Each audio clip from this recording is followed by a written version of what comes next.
In fact, I'm not very interested in parenting per se.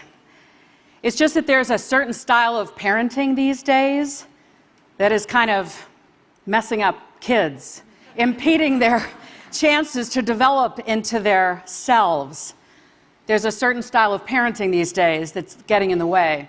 I guess what I'm saying is we spend a lot of time being very concerned about parents who aren't involved enough in the lives of their kids, in their education or their upbringing, and rightly so. But at the other end of the spectrum, there's a lot of harm going on there as well, where parents feel a kid can't be successful unless the parent is protecting and preventing at every turn, and hovering over every happening, and micromanaging every moment, and steering their kid towards some small subset of colleges and careers. When we raise kids this way, and I'll say we, because Lord knows in raising my 2 teenagers, I've had these tendencies myself, our kids end up leading a kind of checklisted childhood. And here's what the checklisted childhood looks like. We keep them safe and sound and fed and watered. And then we want to be sure they go to the right schools, but not just that they're in the right classes at the right schools, and that they get the right grades in the right classes in the right schools. But not just the grades, the scores. And not just the grades and scores, but the accolades and the awards and the sports and the activities and the leadership. We tell our kids, don't just join a club, start a club, because colleges want to see that. And check the box for community service. I mean, show the colleges you care about others. And all of this is done to some hoped-for degree of perfection. We expect our kids to perform at a level of perfection we were never asked to perform at ourselves. And so because so much is required, we think, well then of course we parents have to argue with every teacher and principal and coach and referee and act like our kids' concierge and personal handler and secretary. And then with our kids, our precious kids, we spend so much time nudging, cajoling, hinting, helping, haggling, nagging as the case may be, to be sure they're not screwing up, not closing doors, not ruining their future, some hoped-for admission to a tiny handful of colleges that deny almost every applicant. And here's what it feels like to be a kid in this checklisted childhood. First of all, there's no time for free play. There's no room in the afternoons because everything has to be enriching, we think.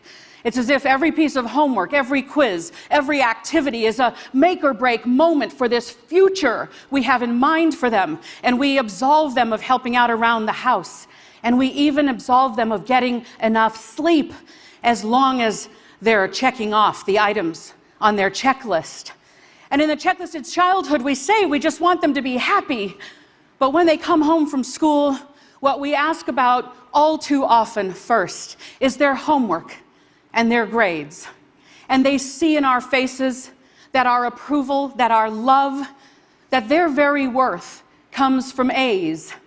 And then we walk alongside them and offer clucking praise like a trainer at the Westminster Dog Show, coaxing them to just jump a little higher and soar a little farther day after day after day. And when they get to high school, they don't say, well, what might I be interested in studying or doing as an activity? They go to counselors and they say, what do I need to do to get into the right college? And then when the grades start to roll in high school and they're getting some B's, or God forbid, some C's, they frantically text their friends and say, has anyone ever gotten into the right college with these grades? And our kids, regardless of where they end up at the end of high school, they're breathless, they're brittle, they're a little burned out, they're a little old before their time, wishing the grown-ups in their lives had said, what you've done is enough, this effort you've put forth in childhood is enough. And they're withering now under high rates of anxiety and depression, and some of them are wondering, will this life ever turn out to have been worth it? Well, we parents are pretty sure it's all worth it. We seem to behave, it's like we literally think they will have no future if they don't get into one of these tiny, set of colleges or careers we have in mind for them. Or maybe we're just afraid they won't have a future we can brag about to our friends and with stickers on the backs of our cars. Yeah.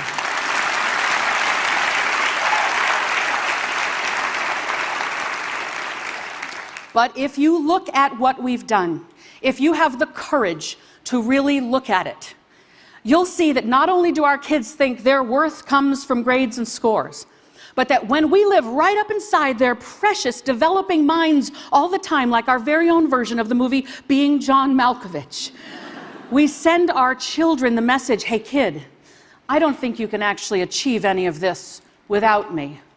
And so with our overhelp, our overprotection, overdirection, and handholding, we deprive our kids of the chance to build self-efficacy, which is a really fundamental tenet of the human psyche, far more important than that self-esteem they get every time we applaud. Self-efficacy is built when one sees that one's own actions lead to outcomes, not... There you go. Not one's parents' actions on one's behalf, but when one's own actions lead to outcomes. So simply put, if our children are to develop self-efficacy, and they must, then they have to do a whole lot more of the thinking, planning, deciding, doing, hoping, coping, trial and error, dreaming and experiencing of life for themselves. Now, am I saying every kid is hardworking and motivated and doesn't need a parent's involvement or interest in their lives and we should just back off and let go? Hell no. That is not what I'm saying. What I'm saying is when we treat grades and scores and accolades and awards as the purpose of childhood, all in furtherance of some hoped-for admission to a tiny number of colleges or entrance to a small number of careers, that's too narrow a definition of success for our kids. And even though we might help them achieve some short-term wins by overhelping, like they get a better grade if we help with do their homework, they might end up with a longer childhood resume when we help. What I'm saying is that all of this comes at a long-term cost to their sense of self. What I'm saying is we should be less concerned with a specific set of colleges they might be able to apply to or might get into, and far more concerned that they have the habits, the mindset, the skill set, the wellness to be successful wherever they go. What I'm saying is our kids need us to be a little less obsessed with grades and scores and a whole lot more interested in childhood providing a foundation for their success built on things like love and chores.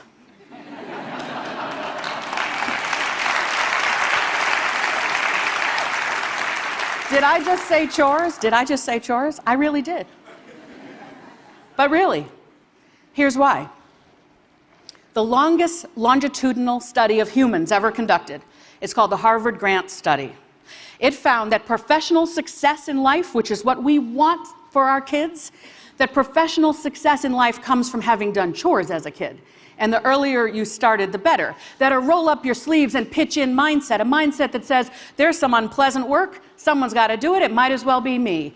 A mindset that says, I will contribute my effort to the betterment of the whole. That's what gets you ahead in the workplace. Now, we all know this. You know this. We all know this. And yet, in the checklisted childhood, we absolve our kids of doing the work of chores around the house. And then they end up as young adults in the workplace, still waiting for a checklist. But it doesn't exist. And more importantly, lacking the impulse, the instinct to roll up their sleeves and pitch in and look around and wonder, how can I be useful to my colleagues? How can I anticipate a few steps ahead to what my boss might need? A second very important finding from the Harvard Grant Study said that happiness in life comes from love. Not love of work, love of humans. Our spouse, our partner, our friends, our family. So childhood needs to teach our kids how to love, and they can't love others if they don't first love themselves, and they won't love themselves if we can't offer them unconditional love. And scores when they come home, when our precious offspring come home from school or we come home from work, we need to close our technology, put away our phones, and look them in the eye and let them see the joy that fills our faces when we see our child for the first time in a few hours. And then we have to say, how was your day? What did you like about today? And when your teenage daughter says lunch, like mine did, and I want to hear about the math test, not lunch, you have to still take an interest in lunch. You got to say, what was great about lunch today? They need to know they matter to us as humans, not because of their GPA. All right, so you're thinking, chores and love, that sounds all well and good, but give me a break. The colleges want to see top scores and grades and accolades and awards, and I'm going to tell you, sorta. The very biggest brand name schools are asking that of our young adults. But here's the good news. Contrary to what the college rankings racket would have us believe,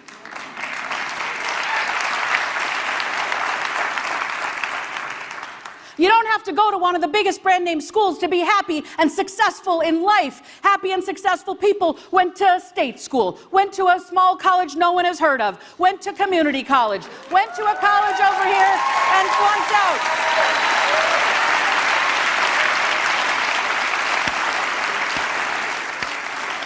The evidence is in this room, is in our communities, that this is the truth.